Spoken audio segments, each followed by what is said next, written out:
To mic checkup. All right. What's going on, family? Once again, it is the dopest, livest Saturday morning live podcast in the in the world. world. The Tipping Point Morning Show. You ready to get it, bro? Man, let's get it. Hey, it's the Tipping Point Morning Show, y'all. All right, cue the music. You are listening to The Tipping Point Show with your host, Mr. Just Ask Joe, John Yeah. Right here on WLOU. Stream it live on Facebook and WLOUonline.com. And now, The Tipping Point Show.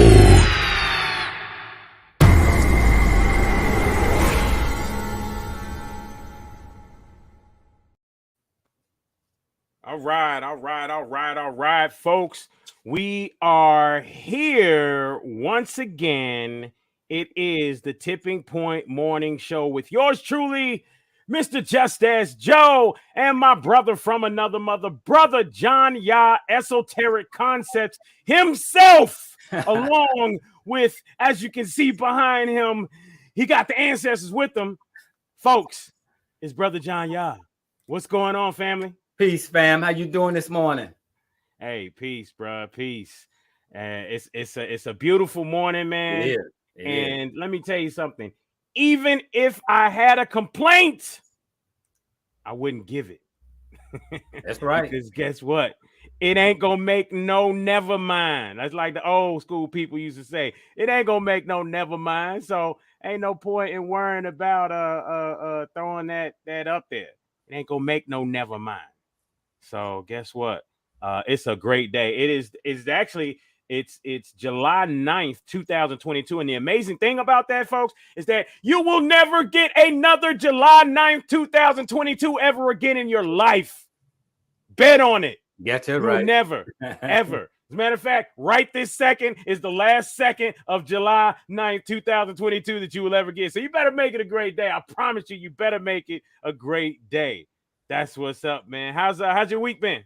It's been busy, of course, but prosperous at times. So it's been a beautiful move. To keep moving is the thing. So it's been good for me. Weather's kind of hot, but sales are okay. So it's kind of steady. But it's okay. How about yourself? Man, it's good, man. That is the kind of the most mild that I've ever heard you talk about your business week. So I guess it is a steady week when I hear you talk like that. But definitely, man, my week has been good. The amazing thing, man, is I know that there's other people that deal with the same things that I deal with on a day-to-day. I know there's other people that deal with worse. There's other people that deal, but I'm gonna tell you, man, drive, persistence, having the right people around you. A lot of these things are so important, man. It is so important because if you do not have the right people around you, then you will find yourself. I know with some of this stuff that I got weighing on my shoulders, you'll find yourself batshit crazy in the corner somewhere. That's right. Absolutely. So I tell you, man, it's amazing when you talk about just from one week to another. But persistence, man, persistence is the thing. Persistence is the thing, man. If you just keep going, you just never know when you're that success that you were looking for. You just never know if you were right there, right on the other side of it, if in fact you don't keep going. Right. If you don't keep going, man, you just don't you don't know if you're right on the other side of that success, man. And I know I just looking at some things, and then it's like light bulbs just come off. Like I keep going, and then light bulbs come off, and I'm like, oh, there's the answer right there. Okay, I may have to finagle some things, meaning move some things around here and put this over here for a minute because over here is going to solve this problem right here. And then boom, when this over here happens, then I can come back and put this back over here to make this work. But you just keep going. You just keep going. It's you know, you don't give up. And you know, when you have success in mind, man, you don't get up. Shout out Walt Knows Money, past guest on the show. Man, he's been doing some things, man. He's got some stuff out there, some real estate investing that he's trying to crowd people together for and things of that nature, man. He's just doing it, man. He's just doing Love it. I absolutely love it. And what you said is very interesting about having the right people around you. That's extremely important because you can have two different types of people in your corner, and you can look at your life and you can tell these two types of people in your corner. You got one who, you know, when you having problems, they feed into your problems and start talking about their problems. So it's like when you start talking about your problems, they start talking about their problems. Now you're both thinking down because they didn't help you to talk to them about your problems. Exactly. And so then you got another group, another side of people that you have. Then when you do talking something low, someone comes and spits high stuff to you, right? Because they ain't letting you stay in that condition. They're making you look at some things. And those are the ones you want in your corner, those who are pushing you, not those who are soaking your pain because they having pain too. And so pain matches pain, right? Because it pulls it. So you will find the depressed attracted to your depressed. And then both of you are depressed. But when one of you heal, the other one's left there. So you got to kind of watch who you have in your corner because some can drain your energy. Because when you down, you don't want to drain it worse, right? You want somebody to give you energy to lift you back up, make you stop, come back up. And that's extremely important, the people that you have in your corner. And what we're getting ready to talk about this week on this show today is about the pandemic, what went on, what did you learn? Because surely inside of this discussion, you learned to not keep negative people in your space. If you haven't learned that, then you continue to stay in the same rat race condition you are in. And so it's very important to look at people in your circle. You have to learn how to remove people that are not rooting for you, challenging you and trying to push you forward, opposed to those who said, nah, you can't do that. Nah, I don't think so. No, I agree with you. That's no good. And just soak into your right. You got to cut them loose. And you those crabs. Yeah, exactly. That's what they are. They crabs. You know, and if you've never been to a place where you can go and pick a crab up from out of a big container, like a seafood mart or whatever, then you really don't know or understand the whole crabs in a barrel meaning. If you've never seen it, at least. But I'm gonna tell you, people should go and experience. Go to a place. You ain't gotta, you may not eat crab. You ain't gotta buy it, but go and grab a crab from out that big pool or whatever that they got. I've done it a few times, and you grab them things, and you may think you got one free and clear, and it may be coming up, but I'm gonna tell you what, before that thing gets up out of there, it's gonna be another crab that reaches up and grabs that motherfucker and pulls it down. I'm telling you, he's trying to get out of there too. He's trying. Hey, and you know what? And that's the funny part. I sat there and I thought that same thing. I was like, well, shit. Maybe he's trying to get out there too. He ain't just trying to pull him down. He's trying to get out too, but at the same time, by him trying to get out, clutching on to somebody else instead of finding his own way, he's pulling that other person down. So like you said, you got to beware of those people around you that are soaking up your energy with their negative energy. I've seen people who I've been sitting right next to, and they get on the phone with somebody, and that person just starts talking all negative, and then they make up an excuse to get off the phone. Hey, you know what? I see a Dalmatian running down the street with no arms. I got to go. You know what I mean? So that's what it is, man. You got to do it. And I've been a negative person in the past. I got a lady friend who I remember. Her name is Kim, and sweetheart of an amazing lady. And this young lady, I remember that she would hang up the phone with me at different times. And when I look back on it now, it was because I was just pouring out my negative energy Correct. onto her. Yes. And then she was like, you know what? It's I ain't got no raincoat for this. I got to go. You know You what I have mean? to. You have to. Yeah. For your You got to mental protect health, your energy. for your mental health, you have to sometimes cut people off and not listen to that sorrow story if it's affecting you. And I learned to do this, not to be emotionally concerned. If I'm not emotionally concerned, then I can listen to it and just set back away from it because I'm not attached to it. Absolutely. Once you become attached to it, if the conversation you're hearing making you feel bad, that's the piece. I'm gonna tell you about the bad things going on in my job, but you talking to a person that works at your job, and then they start jumping into conversation about all the bad things going on, and then next thing you know, y'all both sitting there talking about. You like, hold up, I just wanted you to listen, you know, and that's what happens a lot of times, man. And speaking of negative and positive energy, man, I got a positive brother to bring to the table right now. This brother right here, Mr. Crypto Kenny with the crypto wrap up from Bitcoin Campus. Man, he's smiling already backstage. Welcome to the Tipping Point morning show. I was about to say the Tipping Point motherfucking morning show, but yeah, welcome to the show, brother. It is brother Crypto Kenny. How you doing, family? Yeah, I'm doing great. You know, woke up this morning. God blessed me with another one. You know, I'm appreciative of that. You guys are talking about association. And it's funny because, you know, I think that's such a key part of life, you know, just surrounding yourself with the right people in any aspect. You know, if you want to be, you know, a great athlete, you know, if you surround yourself with people that are not athletes or not really working hard, it's gonna affect your game. It's gonna affect your psychology. It's gonna affect your work ethic. You know, you're not going to be able to relate to, you know, greatness.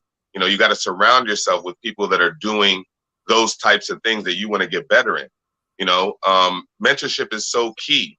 You know, if you want to be, you know, a good anything, it really doesn't matter. You know, just pick whatever category that you want to excel in. If you don't have like mentorship, or if you don't surround yourself with people that are actually doing well in those areas, you're not going to grow to your full potential. So to relate that back to crypto, you know, when I think about Bitcoin Campus and what it's designed for as a resource center, what it's doing is it's connecting you with people in different areas that are already doing well. And Bitcoin Campus does that at a very fair price point in terms of what everybody else is charging in the market. You know, you have people that are charging hundreds and hundreds of dollars for mentorship in crypto, right? Bitcoin Campus, you can either do that for $25 a month or for $180 for life, right?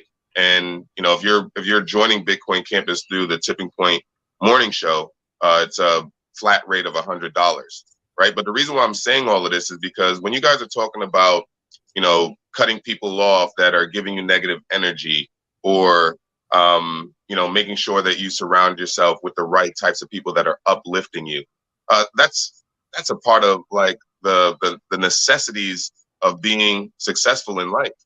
You know, for me, like I'll give you guys an example. You know, if I go to the gym and I work out, right? And you guys can see I work out. You know, I'm constantly in the gym. I actually, you know, coach people in that as well. I was wondering about that, you know, because you weren't looking as flabby today. So, I was thinking, man, maybe this guy works out, as if we couldn't tell. Pardon me, y'all. Just coming off of a little bit behind the weather type of thing. But yeah, I mean, even from that standpoint, if I went to the gym and I didn't put myself around people that are working hard, right? How would I continue to develop my body to the point where I want it to go? You know, so I think that everything that you guys are saying is so key in terms of where people end up in life. And, you know, the wrong association can take years off your life. It's happened to me. You know, I looked around at one point in my life and I wasn't really accomplishing the goals that I wanted to. And I looked at the people that I was spending majority of the time with, and they weren't doing anything with their life. All they were doing was speaking about, like, you know, basketball, who's better, LeBron James or Michael Jordan.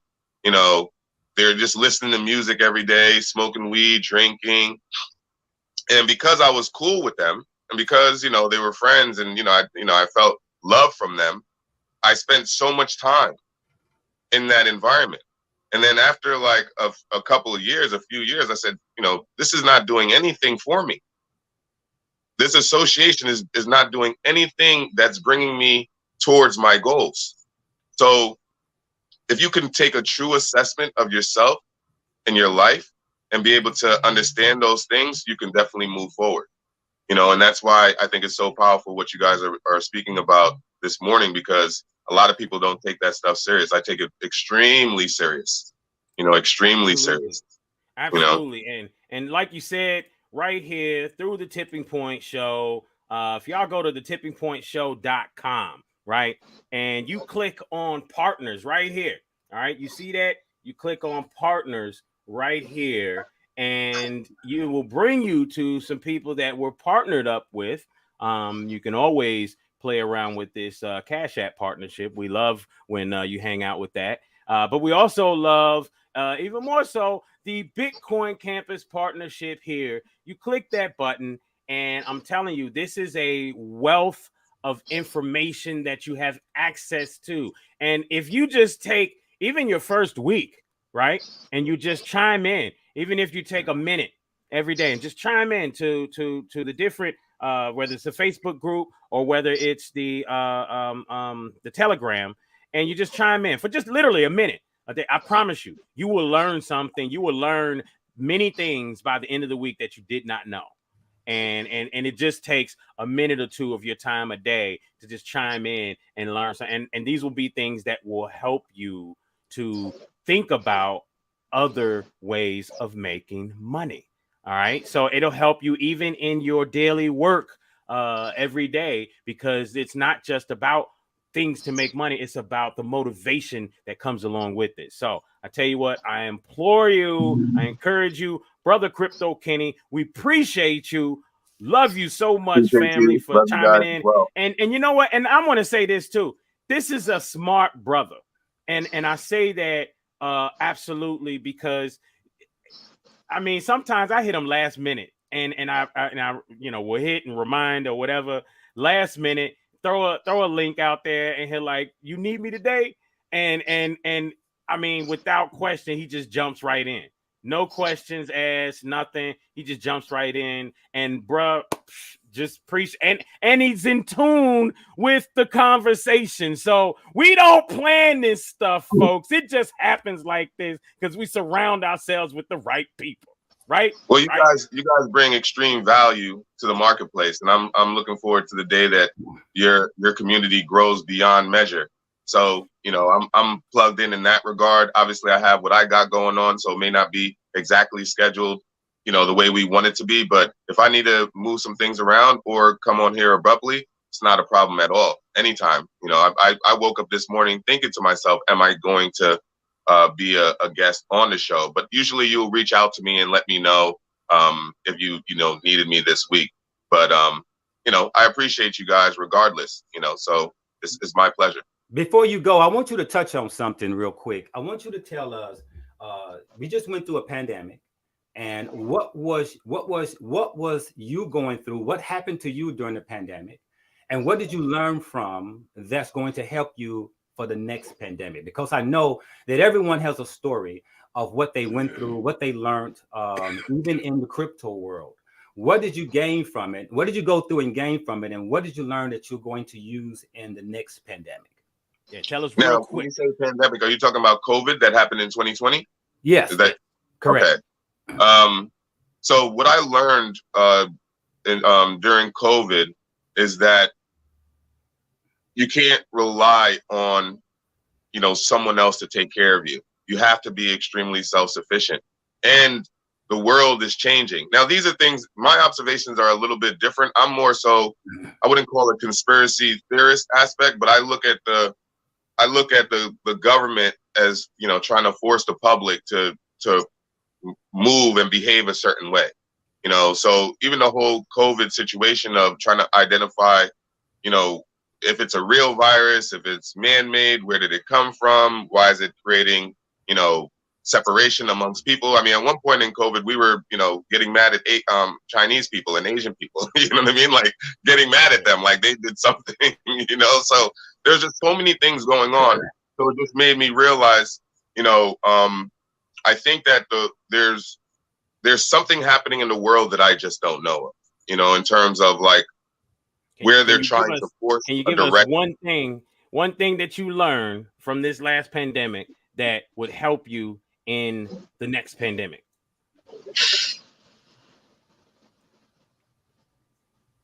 If I had to choose one thing that I learned during the pandemic, is that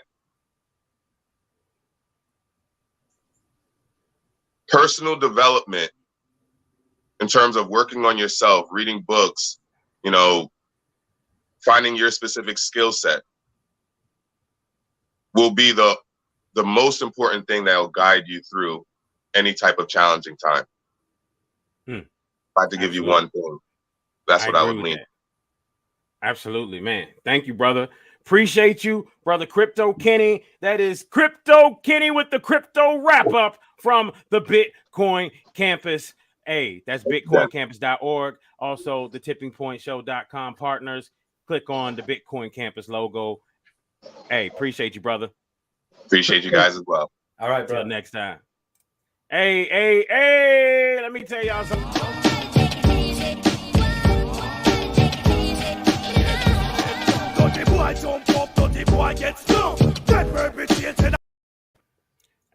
Hey, I'm telling you, that right there is Mad Lion. I had to put Mad Lion on that one because that's some old school stuff right there that a lot of y'all don't know about. But right now, next up, he's sitting here in position just like this because he's getting ready to run and bust down the door. It is brother Leonard Walker with the Stock Spotlight family. How you doing? Welcome to the Tipping Point Morning Show. Welcome. How we doing? Good morning. Good morning. Yep. I was listening to you guys talking about right quick people in your lives that drain your energy, and you equated that to negativity, positivity. I equated to a drowning person. Okay, a person that is drowning will drown you if you try to save them, and if you don't know what you're doing. This has literally almost happened to me once before. So what do you have to do? With a drowning person, the best thing you can do is facilitate them, just give them a way to facilitate them saving themselves. Throw them a life raft, throw them a hook. All right. The last thing you want to do is to go out there and let that person grab you and take you down with them.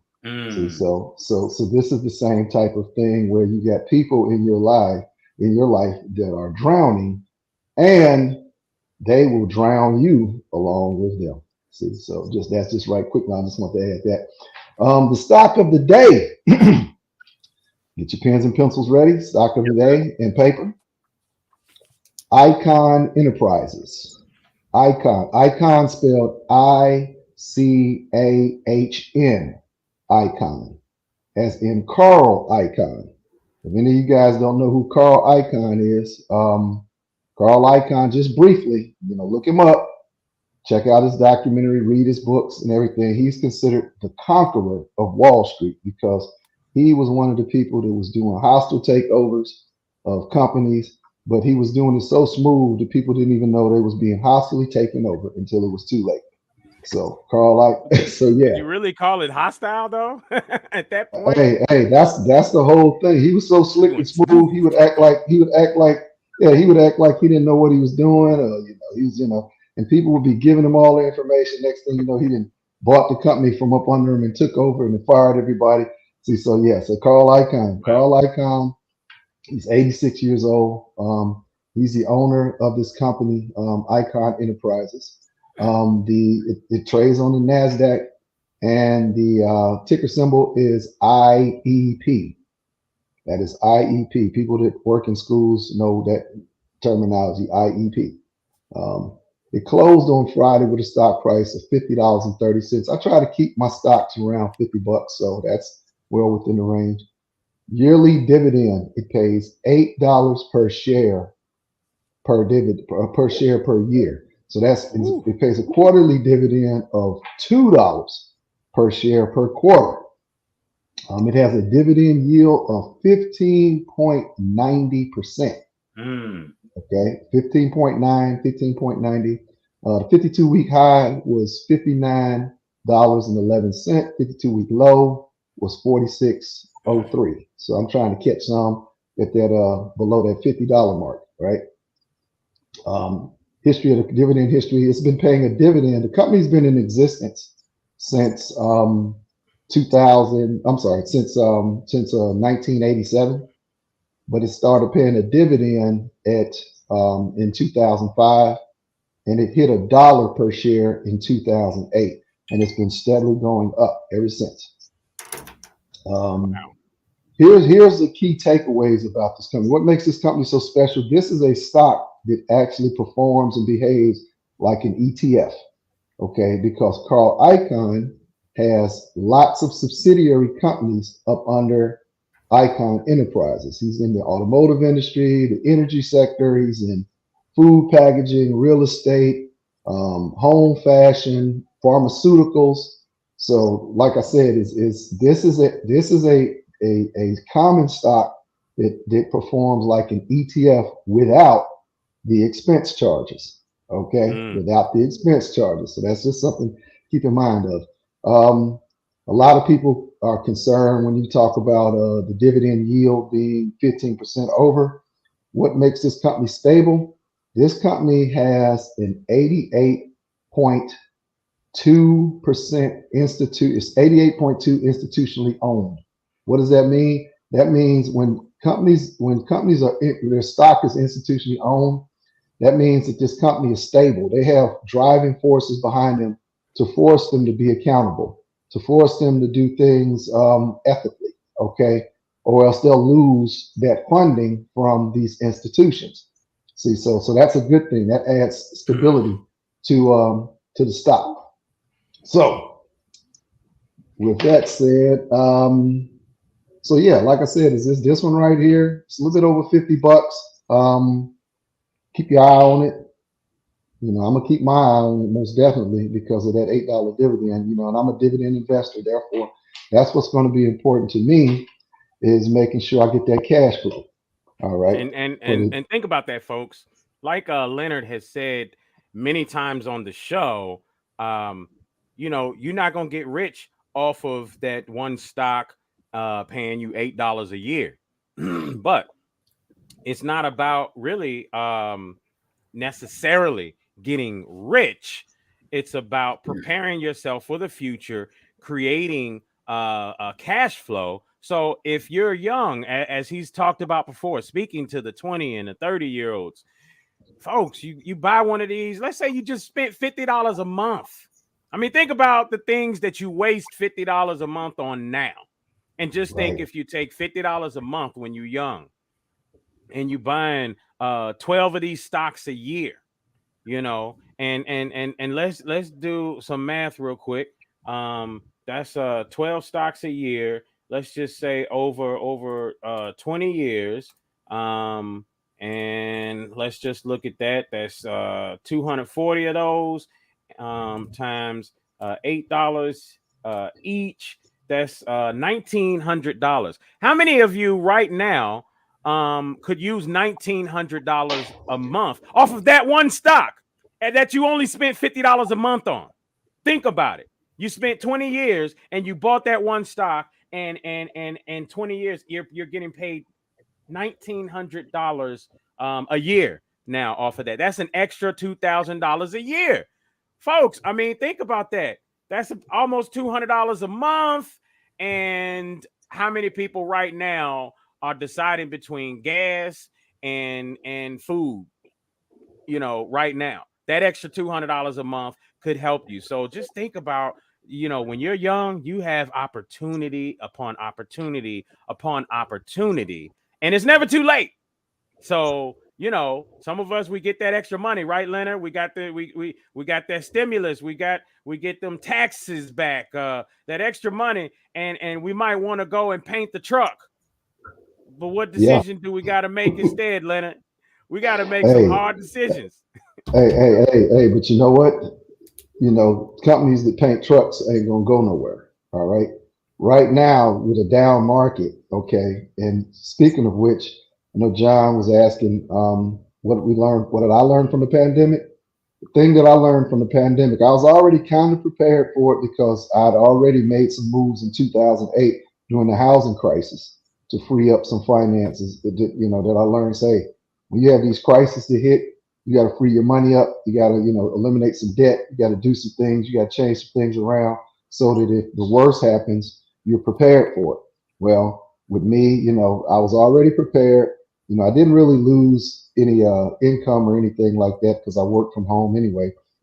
But the thing that I learned is when that down market, when it hit, the market went down. Okay, it dropped, it tanked in 2019, March of 2019.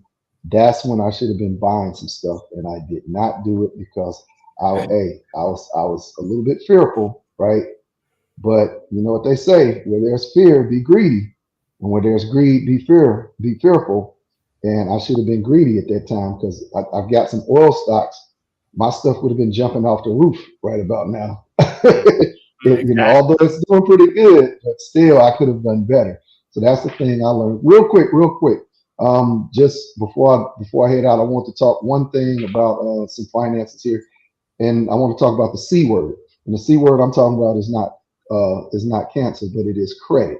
Okay, what is credit and what is credit for? A Mm, lot of us think credit is the ability to buy things we can't afford or can't mm, pay for right away.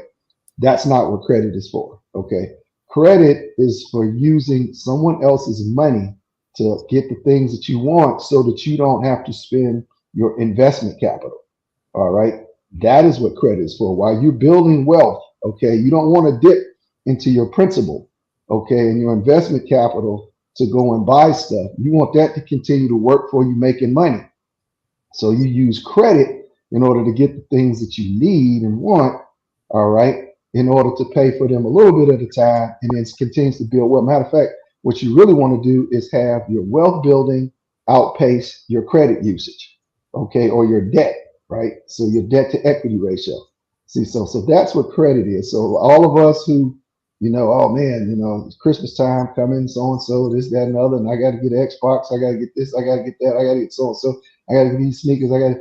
Well, I'll just pay them with my credit card. Okay, yeah. So if you use a credit card, understand this: the way you use a credit card is you use it and you pay it off in 30 days, zero every single month. That's a good habit to get into because one, that'll shoot your credit score way up so that when you get ready to buy your house, which is your first investment, you'll have an excellent credit score. So we'll talk more about that later on. And I'm like I said, glad you went there. That's interesting. That's the interesting point you made because there's different ways you can use credit in your benefit. And right, opposed to buying an item that is a impulse or an item that is like using, if you use credit to buy your disposable income stuff, that's wrong. I say right, this: you should use cash if you're going to buy something that is right, something that you don't really need, right? So let's say, right, for instance, people talk about credit. People talk about it's bad to use credit in a business sense. You should use cash, and it goes back and forth different ways. It depends on how you look at it. If I and myself, I like spending cash. Cash is king. When I need to buy something, I'm gonna buy it. What I do have is a credit line.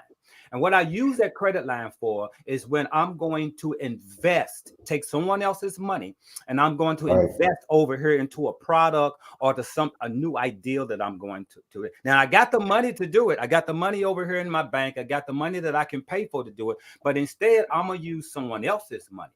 Now the money right, that I will be paying with the interest on that bill of that credit that I use, I am flipping that money about 4 times as much, to where that little interest is totally hardly anything that I'm making money off for.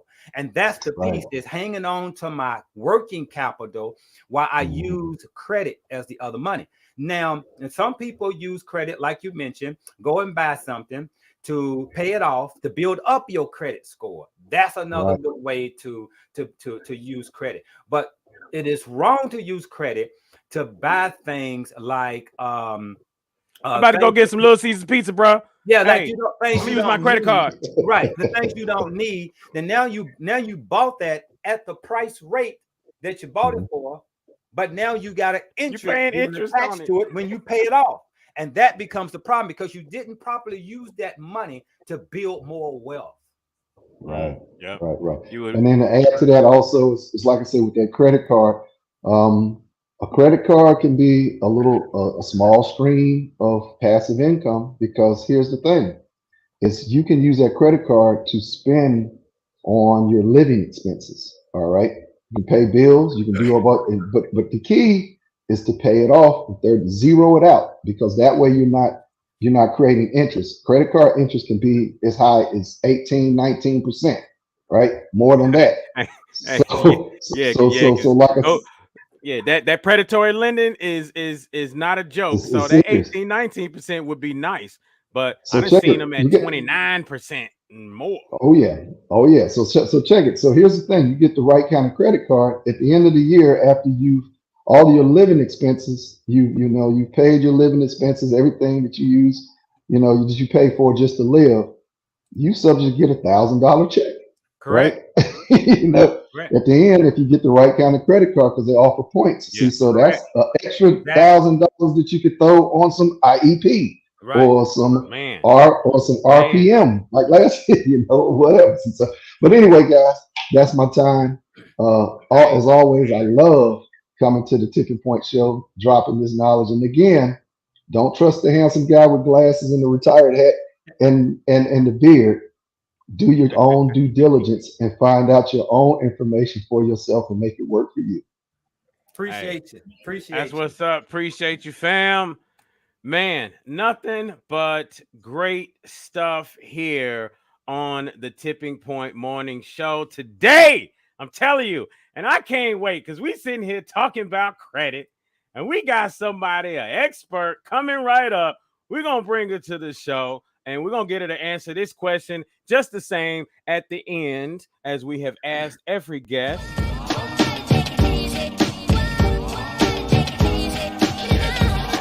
What did you learn from the last pandemic that will prepare you for the next one? But right now, we coming up with the 5 minutes financing with Lady Brazilianaire, Sister Heather Weatherspoon. How you doing, sis? What's going on? Good morning. How are you? Man. Awesome, amazing, fantastic, stupendous. Welcome to the Tipping Point Morning Show, sis. Thank you for having me again. Thank you. Oh, this is an every week thing, in case you ain't know. So I love when I come on after Leonard, because our two topics intertwine with each other. So, and number two, this is also what I learned during the pandemic too. So what I'm going to share with you all. My 5-minute tip today is go to Fidelity and open your children, your teenagers, a Fidelity Youth account. Okay? Fidelity Youth account. So, parents, this is free. Free. And number two, they give your children $50 to put into that account. Now, if you're from the projects like me, what do? We flip our money to increase more money, right? Don't take the whole 50. Split it in half. Take 25. Take that 25 and buy your children some dividend stocks. Okay? Do that and watch it grow. As you said earlier, you can take money, $5 a month, $10 a month, what have you, and put that in the account and let it sit. So what are we doing for our children? This is their retirement account. This is their college fund. This is their car fund. Do it now. The Fidelity Youth account is for ages 13 to 17. My son is 14. I love it. Again, not only is it free, but you as the parent can control it. You can watch it, and they also give your child a debit card. If you don't want your child to have the debit card, that's okay. Put it away in a safe place for a just in case moment or if emergency happens. But yes, find Fidelity in your city, in your state, and open your child a youth account. Here in Louisville, Kentucky, the closest Fidelity is on Hurstbourne Parkway. You can tell them I sent you. Okay. Awesome. I love it. That is dope, because we do need to think about our children. We do need to set them up very early. Yes. And that's a great way. So tell me something. During the pandemic, what did you go through and what did you discover and what are you preparing for the next one? During the pandemic, I went through being a salon owner. No matter what happened, I still had to make sure that the salon rent got paid. So now what I do is I take money from my paycheck and I put a little bit extra to the side in my just in case account, off account, another financial institution, just in case for the salon. So if anything else happens again, the salon will be taken care of, because they don't care and they will tell you in a very professional manner, we still have bills to pay. Yeah. So now, what do you do? Where are you at with the next one that comes up? In other words, there's one's coming. Are you ready? Yeah. Okay. Yeah. Oh, yes. I have to be. I don't have a choice. Right. So I have positioned myself. Good. Nobody else, me. Right. End of the day, my name is on the dotted line. So Right. I positioned myself to get this done in a timely manner. Yes. So is there anything particular that you know to do if we had another pandemic this year? Have your emergency fund ready. Have your emergency fund. Remember, we talked about budgeting your money. Yeah. When you write out those bills, you need to put some money away in your budget, your emergency fund. This is where the emergency fund comes into play, not just for personal reasons, but for business as well. This is what we taught as children, what some of us taught as children, the envelope effect. Put your money up, put your money up. I now see some adults going back to that, and they have a little envelope book. And they keep money in, and this is for my shoes. Oh, this is for my nails. Yeah, but what about your business? What about your electricity? Get ready for that. So envelope effect. And it's tucked away in a nice place. Emergency fund. What would you say to a person? What would you say for a person to prepare? Like, for instance, how much funds should a person have backed up? Yes. Studies have shown that a person should have at least 6 months. At least 6 months. And with inflation, it's kind of hard because people had to dip into those emergency funds per se. But yes, studies have shown that you should have at least 6 months of finances tucked away. Absolutely. So I tell you what, that right there, these tips between the kids, between your emergency funds, folks, we are dropping jewels today on the Tipping Point Morning Show. Sister Lady Brazilianaire Heather Weatherspoon, we appreciate you. Thank you every week for coming and bringing us these tips as you do. And now I know that you getting right back to work, I'm sure. See where I'm at. Yeah, absolutely. All right now. Love it. Until next time. Bye. Folks, I'm going to tell you what. I love it. Today's show is absolutely amazing. And you know what's dope? And I'm going to tell y'all something too. What's dope is that even our guests, they will continue to stay backstage a lot of times to continue to listen to the show. So they get an even better viewpoint. That's how dope this show is, right? That even the guests that come on will stay back and listen because it's just such a dope show. Right now, folks, we are going to jump into commercial, but we will be coming right back here shortly with more of the Tipping Point Morning Show. Hey folks, check out healthdaddywow.net. 100% plant-based herbs and supplements. Whether you're in person or online, use the word tipping for 10% off. Remember, feel better, look great, healthdaddywow.net. Remember, healthdaddywow.net.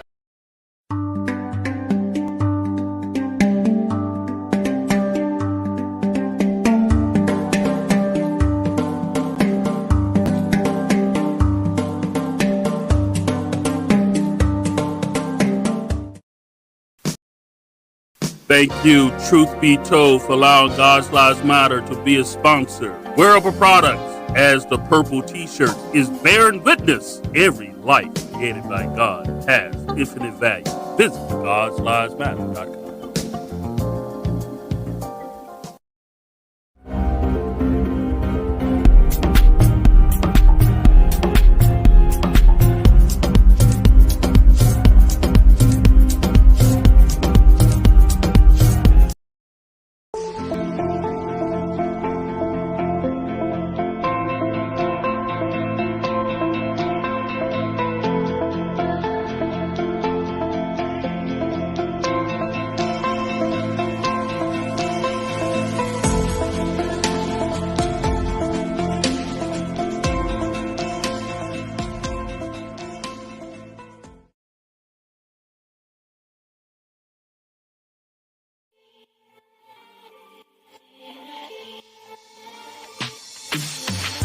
Habibi Trading Company, home of soap sticks and Saya Baba products. Over 400 locations at a store near you. Cincinnati, Ohio, Louisville and Lexington, Kentucky, Southern Indiana, or find yours online at sayababa.com. Again, that's sayababa.com. Habibi Trading Company, where you can find fragrances to incite your senses.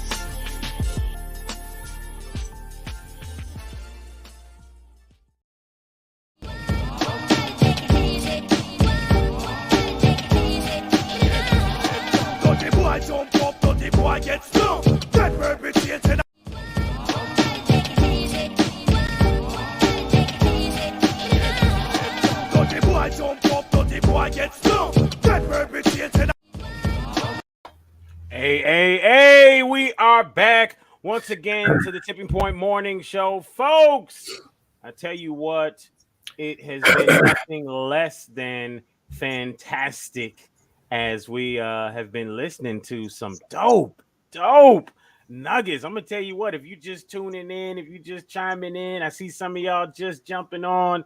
Hey, you're going to have to hit the rewind button after the show so you can listen in and get some of that information, especially that Icon stock right there. Yeah, $8 a year dividend is dope. Yeah, that's pretty interesting, and it's definitely a $50.30 a share. I actually was looking it up while he was talking. It's very interesting. I think I may grab a few shares. But when you look at that, when you look at putting your money away like that, you're right. You want to put it away, and it would be cool if you can buy a share a month. And at the end of the year, you got 12 shares, So that's 12 times 8. But also understand that when that stock goes up, that dividend goes up. So, you're constantly, if that stock goes up to $60, $70, that dividend can go up to $8 to $9 or $10, right? And so now not only your principal inside of it is growing, but your dividend is growing. If you take your dividends and instead of spending it, allow it to go back into your principal, now your principal is bigger. Guess what? Your dividend is because you have more shares now. So it's very interesting, and we have to look at how do we handle our finance. And this is a great topic that I definitely want to a little bit elaborate on what the pandemic told me that made me adjust my finance. But number one is one thing I learned from the pandemic was health. The number one thing that I learned, and I've been a person that's been on this health tip for years. It's not new for me. of being. I've been around. I got people in my corner that has been teaching me, guiding me ever since, and to where now I somehow am able to teach some good health advice of just simple stuff, right? And so when the pandemic happened, of course, this was the challenge for me. Knowing that I'm not no medication, I'm not on nobody's pharmaceuticals. I don't have any health issues or any of that. I have when I apply for life insurance, I get great deals, right? But one of the things I learned was the challenge when this happened was, okay, how's this work? All this work I did, how's it going to pay off when I get this virus? So it's a challenge. You don't want it, but you asking yourself, if I get this, am I going to survive? And so when I ended up getting COVID, not once but several times over that course of the time, my body recovered. It didn't take me out. It did not. And then that's when I knew at that point that it was the health is your real wealth. The health is your absolutely realest wealth. And what they call what they call wealth for your children, when we call it what is that word we use when we want to keep wealth in our family? Generational wealth. Generational wealth, right? When we talk about generational wealth, let me tell you something. There is nothing more expensive or valuable than knowledge that you gain and you pass it down. Because here's the thing. In my 60s, I've learned that I am more refined than I was when I was in my 50s, 40s, and 30s. So now what you hear from me now is the more refined me, the more studied, the moving out certain things and knowledge and learning things. You will learn something and then find out, oh, that's not right. You'll have to learn something else, right? You have to pick up something else. So I'm always a health buff. That's why I always stay close to Dr. Akmal, and I'm in all of his classes that he have. And so what I give is the most refined part of me to my daughter, to my children, right? So I get the best of me. And so that's the generational wealth. So now my daughter knows how to eat. My daughter knows what not to touch, what not to fool with, right? And so if you don't give the child, your children, that type of generational wealth, you can leave them with all the money you want to leave them, but they'll end up broke if they don't know what to do, and they'll end up sick, right? And so there ain't nothing worse than being a sick millionaire. You would rather take your millions and get your health. And you would rather be healthy and broke than sick with wealth. And I'm going to tell you that you would rather be healthy and broke, because if you're healthy, being broke, you have every opportunity to access the universe to gain wealth. That's the key. If you are healthy and you are eating right. And that was the first piece that I learned about the pandemic, whether it was a real one or a planned one. I learned that my health was key. Secondly, then the wealth. Like she mentioned, it's actually like anywhere from 3 to 6 months, like she said, that you should have backup finances that can pay your bills without you having to work up to 6 months. So that's a challenge, right? Also, you want to have stock in food. You want to have a pantry full of food that can last you up to 2 weeks or more to be able to eat without having to go to the groceries. You should get rice, canned goods, beans, and vegetables in cans. Now this is not, I don't eat canned food. I cook my food. That's the other piece there that I learned, that I stopped eating restaurant food. And what I started doing was cooking. Even when I started traveling, I started taking my food with me because the restaurants was closed, right? You couldn't get in them, right? And I feel sorry for people who was in the restaurant business. But when you look at food, more people cooked during the pandemic than ever before. So when I buy food that I want to put away, I buy canned goods that I can put away and store. They can sit there for a few years, but I eat my live food or when I go to the grocery store now. And so cooking food is extremely important. It's important for your health. And those kind of things is where I begin to learn. And so now I'm prepared. Where am I prepared for the next pandemic? Well, as we discussed, I think when you and I started this show, we started this around that period of last year of March. And we talked a lot about the pandemic because we was kind of right in the middle of it. And it's very interesting because when I first heard my custom broker contacted me and said, you better gear up on getting your products because the ports are about to shut down. And my products, when I order my products overseas, it's different for me because normally I'd have to, once I order my products, it may take up to 45 days for me to get it. That's after paying for it, right? So it takes 45 days at least during ocean freight for me to get the product. What happened during the port close was, and this is why I'd invested in Golden Ocean, was that shipping stopped. Now companies were hurting because they couldn't get products from overseas, and that's when you realize how important China was and Taiwan was to America's goods. Even in packaging, stuff that you can do over here with that product over there that you can do over here was remarkable how much money you can make off of it. So when he had said it's going to be some of your shipment may take up to 6 months, so he said order now.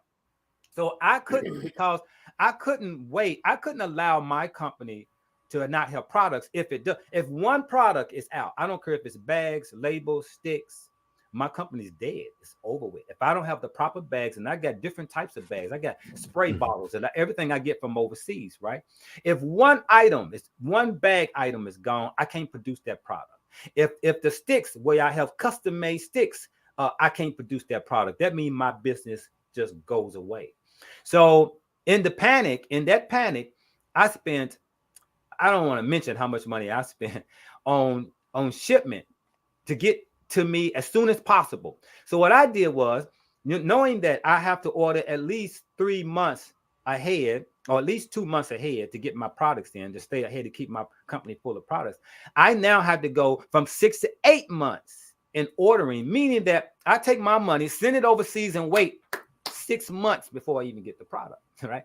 This was kind of devastating to me, but here's what happened. I ordered it. I got the products in timely in the 45 days before all the ports shut down. But here's what was interesting.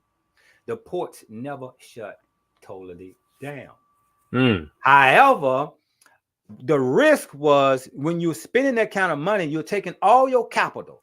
And capital is very important for a business to run right now. It needs to be able to pay your employees. It needs to be able to pay your gas and light. It needs to be able to have gas to get the products to the stores, or whatever the case may be. So I have to have capital. Instead, I risked it and threw all my capital. And the capital is very important for me because I can have capital if other things break down. But in this case, nothing really happened as far as the port was concerned of that threat. But here's what was interesting.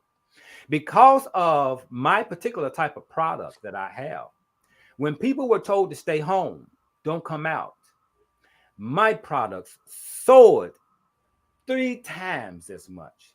That meant that we were producing more of it in a short amount of time, getting it sold back out to the stores. That those products that I ordered, had I not ordered them, I would not have had the inventory to meet that big demand. That demand has not slowed down. It's still up, right? And so my preparation was that when I look now, knowing that every winter we're going to have some type of flu scare, right? They're going to do this to us, right? Because now they just saw how we just bent right over and let them. Yeah, and we took it. Right. And so basically, I'm now preparing myself for the next one by keeping my inventory up, keeping my pantry up, and keeping my cash flow up. That's extremely important. So I'm prepared for the next one and the next one and the next one. Exactly. And you know, it's so important when you think about this stuff, because we talked about this, man. We talked a lot about this, and you know, there were plenty of people that said, no. But I can name plenty of people now who even got the shot, this, that, and the other, that are now scratching their head like, what? Are you serious? are you serious right now? And I tell you, it wasn't about being a conspiracy theorist or anything like that. It was about, number one, me personally, I don't like the idea of allowing things into my body that I'm not familiar with, that I don't know anything about. Now, I know personally, I cook 95% of the time when it comes to meals. So every now and then, eat out, but even on that, when Dr. Akmal brought that with Dr. Kidd, when we had that Father's Day show, and he said something profound that I didn't even think about. He said, what if that sous chef or that chef back there is back there, arguing with his wife over the phone or whatever, and then that energy gets put into your food, and then next thing you know, you arguing with your significant other or whatever. And I'm like, man, I didn't even think about that. Yeah. I'm like, man, damn. So, that right there. And speaking of Doc right there, she says, you don't look 60 anything. I knew that was coming when you said that. See, y'all should see John if he shaved his face. You know what I mean? He leaves the pepper on the chin just to gain that elder respect right there, right? From just looking, right? But I bet you if you shaved your face, bro, you look like a young 20-something-year-old, bro. For real. That's what's up. But I mean, it's important, man. It's absolutely important. That was, I think, the first thing I learned. I mean, I had somebody call me up the other day. He was like, Joe, what was that thing you was telling me about for when you get COVID,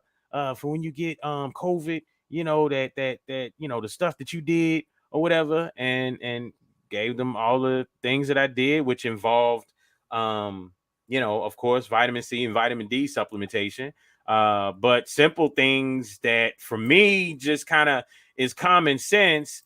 If I know that COVID has to do with mucus in the airwaves, beginning to block the what do you call it, alveoli or whatever, and keep making it harder to breathe, then I need to alleviate that mucus in my body nonetheless, right? So common sense tells me that. What do I know that can easily eliminate mucus in the body or loosen it up? Spicy foods, So hey, I got some sitting on the table right now of jalapenos sitting there, and I pop one every day.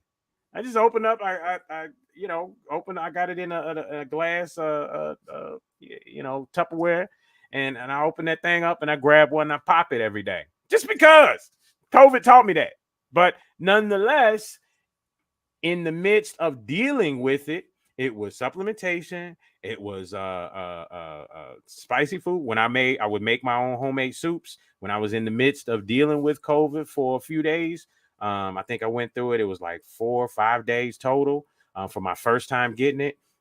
And I did the hot soups where I cut up veggies or whatnot, put water in there, started with water, cut up veggies, and then start throwing different dry herbs and seasoning, fresh, herbs that I had, parsley, stuff like that. And I put the cayenne in there and made it spicy. And I was, munching on that too. So, so that loosened whatever up. And it just common sense told me to do that. Common sense made me say, okay, that makes sense. Let me do that.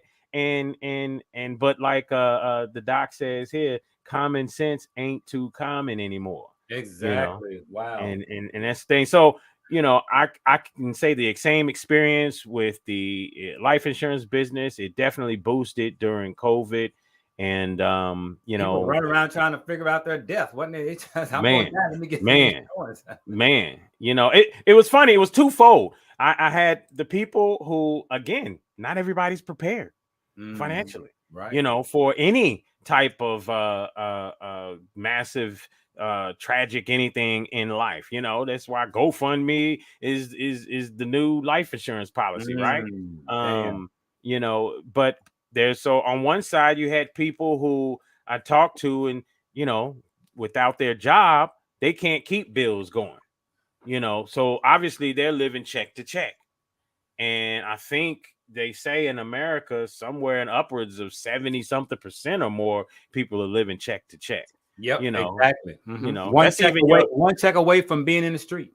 yeah, that's your doctors. You know, I know some people that do wealth management that take care of people that have a certain larger financial threshold, and these people at banks are assigned a manager that, you know, deals with their wealth or what have you. And I tell you what, those people, man, they ain't no different than a lot of other people that ain't doctors that's only making minimum wage an hour. You know, the people ain't different. They still living check to check. You know, it's just their checks are bigger and their bills are bigger. Exactly. You know, and I can admit I've been guilty of it too. I think we all have been guilty at one point, thinking that, you know what, you go out in life, you create a little success financially, so you're supposed to just go and, you know, the next step is I'm gonna get a better place to live, right? I'm gonna spend more money, get a better apartment, I'm gonna get in a nicer place, you know. And really the reality is that if you could just stay where you at, you know, you get that better job and you living in the hood, stay for like a year, stack your money, take that extra money that you didn't have before and just stack it, put it away, and then move, so that you now have that cushion, you know, that you can, that's your zero balance now, is that cushion. So that's what's important, man. And just putting your money away. When we have this show, you know, we're talking more and more about financial discipline and showing you different ways to make your money work for you. You know, for some of y'all that are stuck in some what's the word, ratchetness, then we're gonna help you make your money twerk for you. Okay, so, you know, with that in mind, this right here, this stuff that we're talking about is important, man. You know, look at what Lucretia Kid says. She's, I can't believe Chadwick did not have a will. Yeah, Chadwick, the Black Panther. You know, he said, no, I did not have a will. My will was in my heart for the Panther. But I mean, it's bro, you know, in real life, people are not paying attention. You know, that's important. Go sit down with a lawyer. I wonder where that comes from. I wonder what mindset that comes from, that piece. Nobody, here he was, man, making movies. He didn't have nobody in his corner say, hey, man, brother, you got a will? Did he have any advisors, financial advisor? A financial advisor would have at least said, you got a will, because a financial advisor knows that if you die without a will, all your shit is going to go into probate court, and all your family members are going to squabble and fight over it. And it's going to sit in probate court for 6 months. And also, probate court is going to take a piece of that money before it's divvied out to whoever wants it. And I think that is sad in this world. But here's what's interesting. I think we talk about the pandemic and what went on. What I did notice, people were more creative. People were coming up with business ideas. People were making juices and stuff and bottling it up and driving it to people. People were figuring stuff out, right? Man. And sometimes we gotta have our back up against the wall to figure this shit out. I like, especially us, man. Especially us. I feel like us, man. We need our backs against the wall in order to. So sometimes I wonder when it comes to you know, other cultures or people that seem to be pushing us against the wall. I'm wondering, are they trying to break us or make us? Well, it's both. And they're not trying to make us. They're definitely trying to break us. But we are at our best. Yeah. When you look at our history, we are at our best when we are treated the worst. In other words, if they put the foot on our neck, we're going to band together. We talk about sharing money amongst each other. We're talking about buying black. We might even go out in the streets and protest. Right. But when he takes his foot off our necks, we go and spend our money with him. We go out there and want to live with him. You know, we smoke his no seed weed. Right.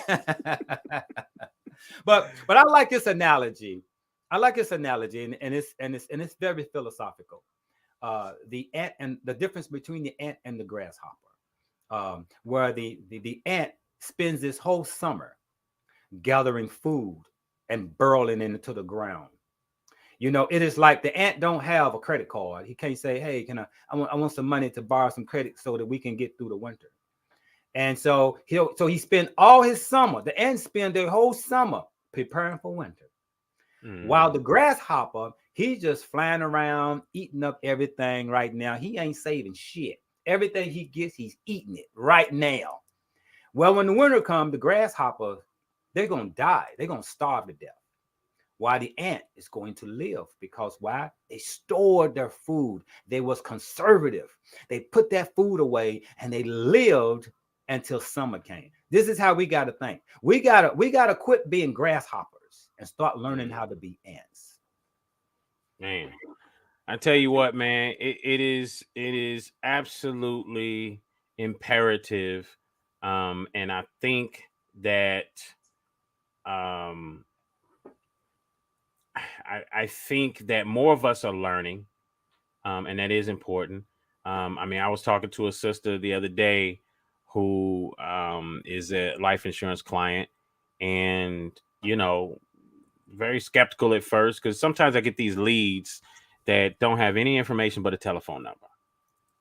And it means that somebody called the line because they got a card in the mail about mortgage protection, for instance, and then they hung up for whatever reason.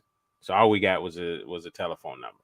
And I have to call, and make something out of that. You know what I mean? That's a hard call sometimes. But I'm seasoned, so man, I get with this sister, and she begins to get comfortable, let her guards down, and she even said at the end of the call, she said, "Joe, I don't know how." She said, "I don't be telling them people information like that, but you gave some, you gave some great information. You just started, I don't normally be giving my information like that, but you did good. So I thank you for being so inviting."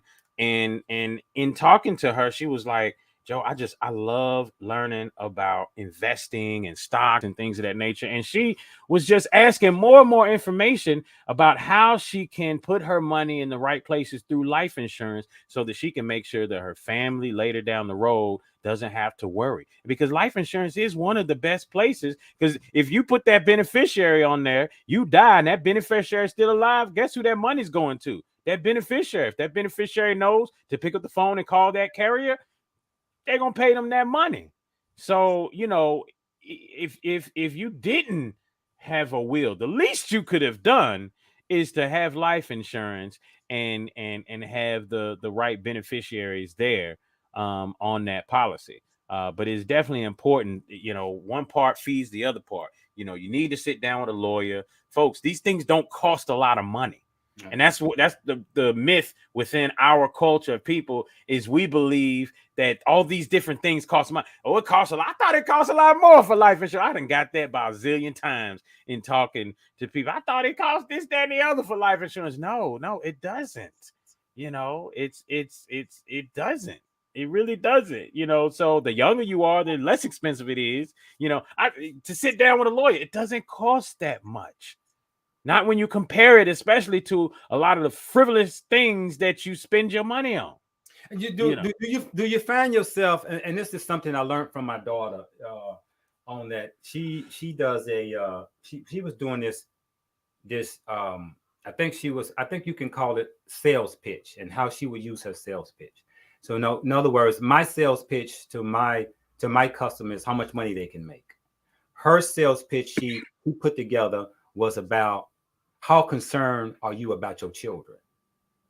When she knew that to have the conversation about who is it that you want to leave your money to, who you want to leave this insurance to, who do you want to be the beneficiary, how important it is that to you, that is there going to be enough money for them to bury you and have money left over. Those kind of conversations create conscious awareness of the loved one, not you. It's a selfish, it's a unselfish conversation. You get the person into thinking about their loved ones and how that looks. So you have to imagine, what does your child life look like after when you die.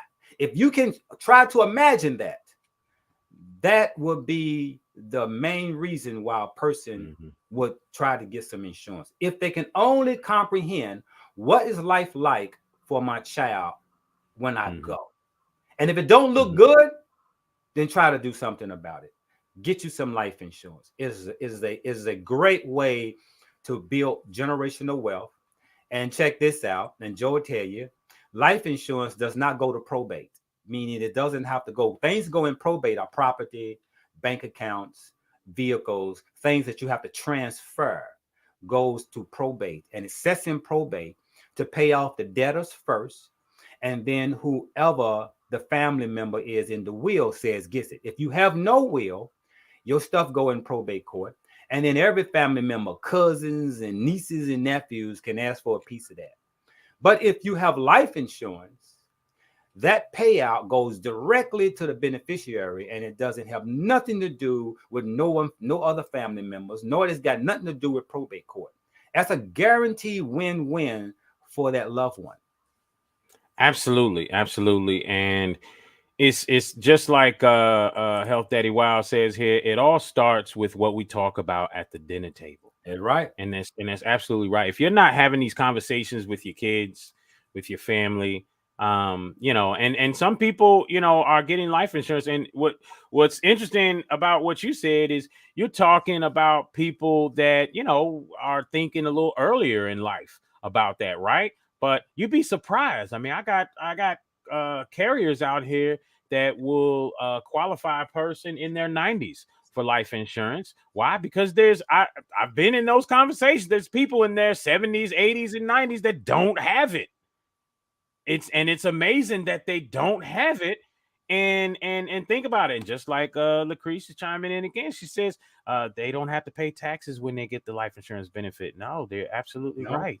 That person has already paid taxes in paying their premiums. And with that in mind, folks, and even still, even in that conversation, I don't just pick a beneficiary for someone. I pick I talk to them about a contingent beneficiary. So just think about it. You leave your eldest child as the primary beneficiary. But what if that child passes before you do? Right. And you forget, because you're grieving the child, and you forget to call the insurance company to change the beneficiary. Well, guess what? If you don't change that beneficiary, then yes, your money then goes to the quote unquote estate of so-and-so person that died. And now that's where family and other people, cousins, sisters, uncles, and whatnot come out the woodworks to say, I am entitled to the money that is in the estate of so-and-so. So it is important that even as you have that beneficiary, and the beneficiary always has to be someone of close relation, right? The contingent beneficiary can be a church, it can be any. So I've been in those conversations where people ain't have no soul human being to leave their money to, even as a beneficiary. Wow. And we had to say, and that to me, that's just sad, to leave this earth and not have a family member alive to even leave money to. And I'm like, well, who's going to bury? Well, the state, blah, blah, blah. So now you talk about your fellow community members that have to pay, because when the state has to step in and pay for that stuff, outside of just the fact that you're going to get a cardboard box, then everybody else pays for the cost of that, because that comes out of tax money, and that the taxes get raised. It might be a penny today, but it'll be $5 more. It'll be $20 more by the time your kids are born and paying taxes and themselves. So we have to sit here and think about the idea of preparing yourself for things. And that's what this show is about, preparing yourself for inevitable things, and the pandemic is one of them. So, I hope y'all got something out of this show this week. There's plenty of stuff, nuggets that I would implore people to go rewind and replay this show. We upload the show as well to Spotify, so you can hit us up on Spotify, thetippingpointshow.com. You can check us out there as well. But I tell you what, folks, family, this is good stuff, and I would hate for you to miss out on it. So please rewind and listen in to yet another episode of the Tipping Point Show. Any last thing before we go, man? bro? Wasn't that a dope tip that Heather brought about the fidelity use? That's pretty dope. I'm gonna look into that. Oh, absolutely. Man, She got me on she got me on a Discover Money Market, contributing to that as well. I learned that from one of her classes as well. So she brings some dope tips to the table, man. She's not playing out here. I gotta actually go find. I've been looking for it. In fact, we need to get her to drop her classes and stuff in the link too. Yeah, I told her she needs to be sharing her classes and all of that stuff. But we're gonna get it next time and make sure that she lets y'all know what days that she's having classes and all that good stuff, because for just $100 to go and step in on a class to learn some of the things that she teaches is dope. You know what I mean? It's real dope. You won't be mad at the $100, especially if you're in business. And yes, we are on YouTube, folks, at the Tipping Point Show. So y'all can just check us out, the Tipping Point Morning Show on YouTube, the Tipping Point Morning Show on Instagram. Sometimes we stream live from there. I didn't get the Instagram going today, but the Tipping Point Morning Show, in everywhere, pretty much, all your social media platforms, you can check us out. But definitely the Tipping Point Morning Show on YouTube. Just look us up, and we stream live there every Saturday, and you can replay any and everything. So, folks, it has been yet another episode of the Tipping Point Morning Show. We're going to commercial our way out of here. Make sure we pay some more bills. But until next time, we'll see you next week, family. Peace. Peace. Hey folks, check out healthdaddywow.net. 100% plant-based herbs and supplements. Whether you're in person or online, use the word tipping for 10% off. Remember, feel better, look great, healthdaddywow.net. Remember, healthdaddywow.net. Thank you, Truth Be Told, for allowing God's Lives Matter to be a sponsor. Wearable Products, as the purple t-shirt, is bearing witness every life created by God has infinite value. Visit God'sLivesMatter.com. I don't need to sit at your table. We building one. We in the process of building a table. We building a table. I don't gotta sit at your table. I'm building my own table, and I will build you a table in the presence of your enemies.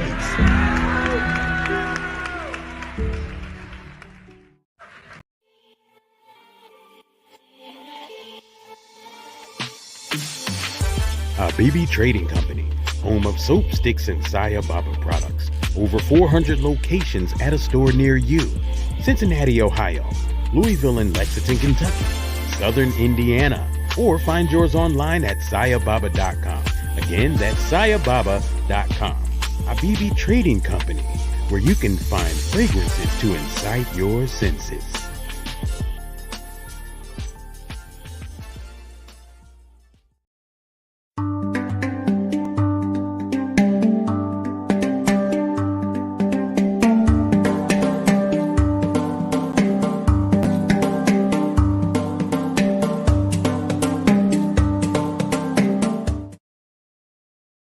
I don't want to be the one that have to always say this shit to y'all. Everybody not going to be a boss. Everybody not going to own a business. Everybody not going to be an entrepreneur. Y'all ass really be out here always spreading that like it's some shit that's easy to achieve. You could be your own boss. You could be your own entrepreneur. Making it seem like that's the way to escape all bills and problems and regular shit in life. It's not. Most of y'all not even good workers. Not even good employees. How the fuck you going to run a company?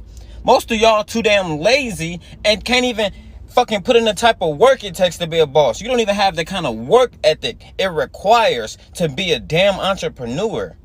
You put watching TV, chilling, kicking back on your phone, scrolling, partying, smoking, drinking, sleeping over hustling for some shit you want. That ain't how it go.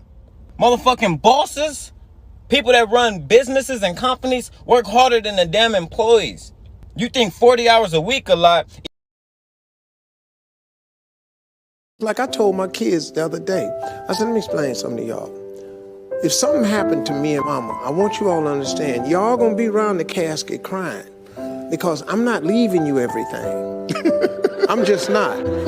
I'm gonna spend 85% of my income on me and your mama. Right. Yeah.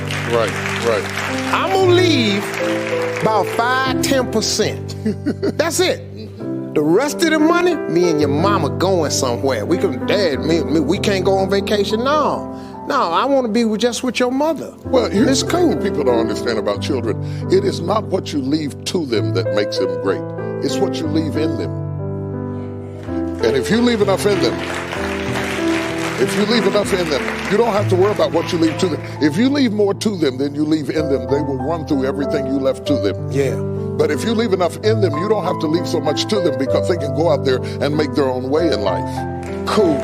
I'm glad you said that, because now they ain't getting nothing. Coming up next, Bishop T.